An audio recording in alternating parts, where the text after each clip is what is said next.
On Saturday night, Iran launched over 100 ballistic missiles. Each and every one of them carries more than 300 kilograms of explosives, dozens of cruise missiles, hundreds of suicide drones towards Israel.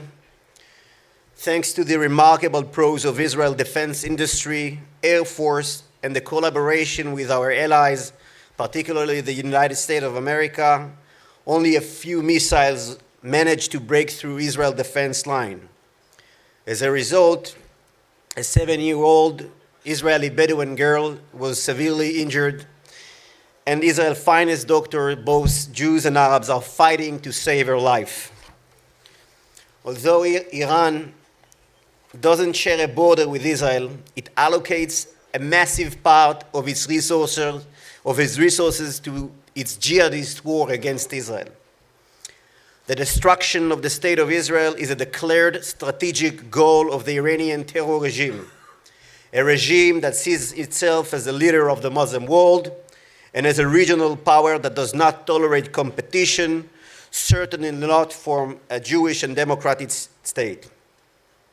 Iran's direct missile attack removed any doubt about its intentions. Even for the last of the skeptics, the masks are off. The genocidal crimes against humanity committed by Hamas on October 7 carried out under Iranian direction. Until this very moment, 133 of our brothers and sisters are being held hostages in Hamas and Islamic Jihad terror tunnels. Hezbollah terror organizations who opened the war on our northern border, firing missiles to our villages, is a direct offspring of the Iranian Revolutionary Guards. Iran brought terror, chaos, and destruction to every state it touches: Iraq, Syria, Lebanon, Yemen. The Iranian regime relies on fear and terror, on its own citizens, on gallows and modesty patrols. But their time is running out. History has shown us how such regimes end up. We saw Gaddafi, we saw Saddam Hussein. The tyrants of Iran will meet the same fate. The Iranian people will be free. And now we need each and every country in Europe and in the West to come together to combat and overcome evil Iranian regime as a united force. We must restore the power of Western civilization. And now, with your permission, I would like to address a different part of the war, a different part of our struggle, the assault against Zionism, Jewish people national movement. Every nation has the right to self-determination, except for one, the Jewish people. This encapsulates the essence of new anti-Semitism, the virulent campaign aimed at denying Israel's right to exist, led by the Iranian terror regime, the Palestinian Authority, and their allies on the far left. Judaism is a religion, not a nation, says the leader of Iran and some Palestinian leaders and people who haven't read a single chapter of the Bible. Occupiers, we are called. Of what exactly? Of our ancient capital, Shiloh? Of Joshua's altar on Mount Ebal? Of Jerusalem, Temple Mount, the place of the binding of Isaac? Of Solomon's temple and the second temple destroyed by Titus? Even the Quran himself praises David and Solomon, kings of Jerusalem. We all know the facts. We all know the truth. As one of our great leaders, former President Chaim Herzog, said, Zionism is the name of a national movement of the Jewish people. It is the modern expression of the ancient Jewish heritage. It is based on the unique and unbroken connection between the people of the book and the land of the Bible. The recent attack on Zionism, Jewish collective identity, come from two distinct directions. It comes from radical political Islam, notably the Muslim Brotherhood movement and their sinister Iranian regime, and from the so-called progressive left. Although driven by different motives, these movements are united in their pursuit of totalitarian rule, and suppression of individual freedom, freedom of thought, faith, and speech.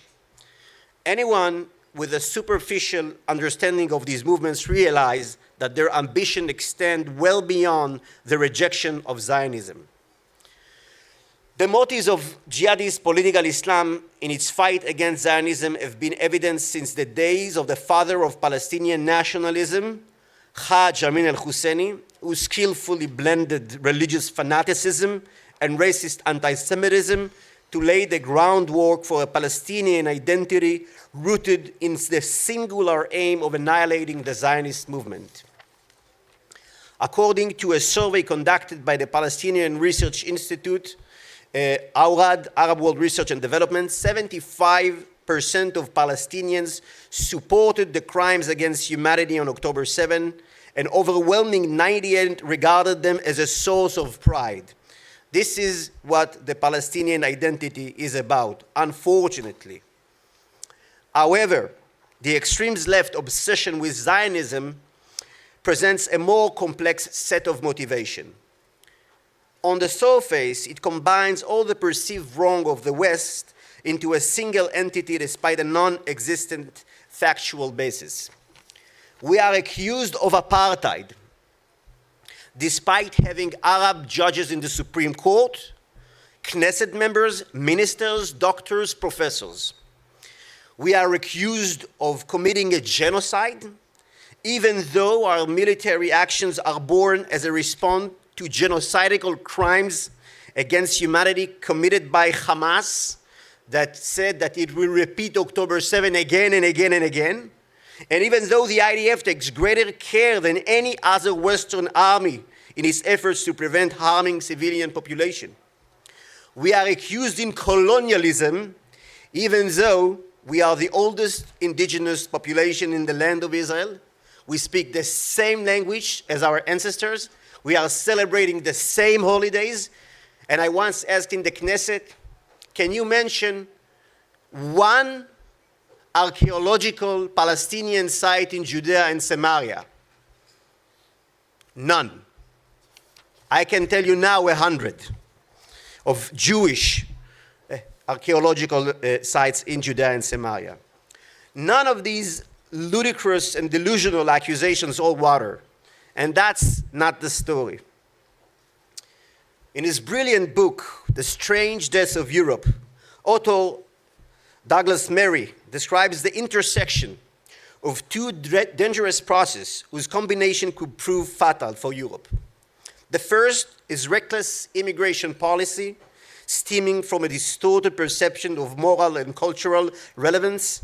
And the second, and perhaps more important, is Europe's loss of faith in its beliefs, in its traditional Judeo-Christian value system, and in its legitimacy. A continent committing a suicide, he called it. The belief in religious tradition and in transcendent truth has been replaced by a belief in moral relativism. The belief in the importance of national values, community, family, has been replaced by a belief in the individual atom, multiculturalism, and in a world without borders, identity, and constraints. We are standing in front of a new religion that cannot coexist with Judeo-Christian values. And now it's the heart of the story. Authentic Judaism clashes with each and every one of that new religion's core belief. First, Judaism is profoundly and inherently national, as it says straight at the beginning of the book of Genesis, "Ve'eascha legoy gadol," and I will make of thee a great nation. Judaism is the expression of nationality, whom history for thousands of years coincides with the history of humanity. Secondly, Judaism is founded on the idea of the family, that the new religion sees as a dangerous threat. In a week, we will sit at the Seder table, celebrating Passover, retell the story of Exodus from Egypt to our children. I know of no literary creation that can evoke a greater hatred of slavery and love of freedom than the story of the Exodus from Egypt. Thirdly, and this is perhaps the most profound point, the keystone of our faith, monotheistic faith, is the opening passage of the Ten Commandments, Anochi Hashem Elokecha, I am your Lord. There is something, we believe, which is greater than us. There is an external source of truth that is present within us and that allows us to distinguish good from evil, right from wrong, that allows us free choice.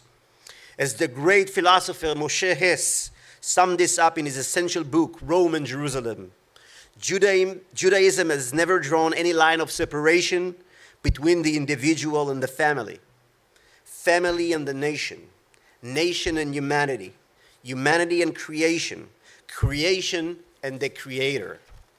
This is the absolute antithesis of moral relativism, which inevitably leads to the collapse of the concept of right and wrong, of good and evil.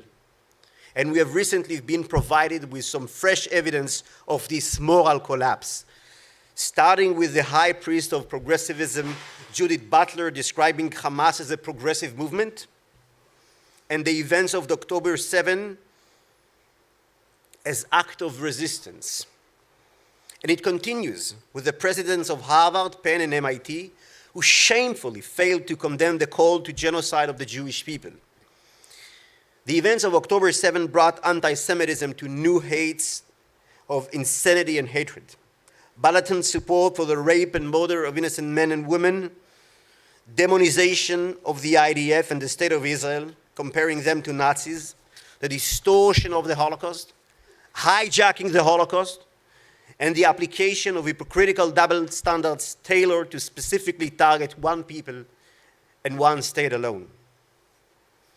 Streets in Europe are once again unsafe for Jews, and many of its leaders, instead of showing courage and are demonstrating weakness. Instead of standing with the truth, they align themselves with false Palestinian propaganda. Instead of supporting the victims of the attack, they choose to side with the aggressors. This moral laxity may serve short-term interest, but bear no mistake, the ultimate result will be the intensification and strengthening of radical Islamic barbarism in Europe. It is enough to see what's happening on the streets of London. It is enough to see what is happening here in Brussels to understand where we are heading. Just recently, a British MP, a friend of Israel, Mike Freer, decided to step down from his position due to threats on his life from Islamists who set ablaze his office because he supported the State of Israel.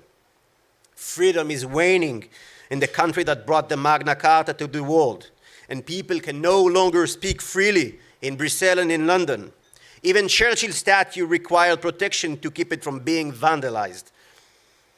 Freedom is waiting here in the capital of the European Union, as we are all currently experiencing at this important conference, with strong Islamist and progressive forces doing everything to not allow us to speak here today.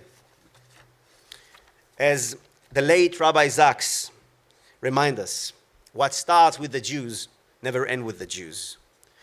Those who turn their back on the righteous war we are fighting against absolute evil, against Iran and the terror regime of Hamas, will bring it to their own doorstep. Those who seek to deny our historical rights in our internal homeland will see their rights undermined. The future belongs to those nations that will relegate political correctness and woke culture to the dustbin of history. The future of the West hinges on courageous nations willing to swim against the current and recultivate the values that Judeo-Christian civilization has brought to the world. The importance of tradition, the sanctity of the family, and the vitality of robust community. It depends on education that fosters familiarity and appreciation of the past, to comprehend the present and shape the future. Dr. Chazoni, in one of your essential articles on conservatism, you wrote the following lines: "The only forces that grant the states is internal consistency and stability are our national and religious tradition. The unique national tradition is the foundation, and upon it, we add the floor of individual freedom and the limitation of executive authority, not vice versa. This is the essence of the conservative view. The leaders who stand firm on the right of Israel today, who stand against anti-Semitism, do not do so because of the fact that we are a startup nation or because we've developed the cherry tomatoes. They do it because they draw inspiration from the history of our ancient nation that rises from the ashes and rebuilt its ruins. They are inspired by the eternal book that forms the foundation of our civilization. They do so because of the values we share together. We cherish human life, faith, we respect faith at least, family, freedom, eternal values that will survive both the storm of jihadism that sanctifies this and the storm of progressive left that sanctifies nothingness. This world is fundamentally good. This is our belief. This is why we are bringing sweet children into it, even in difficult times. And this is why our anthem in Israel is Atikva, hope. Thank you. Toda rabah.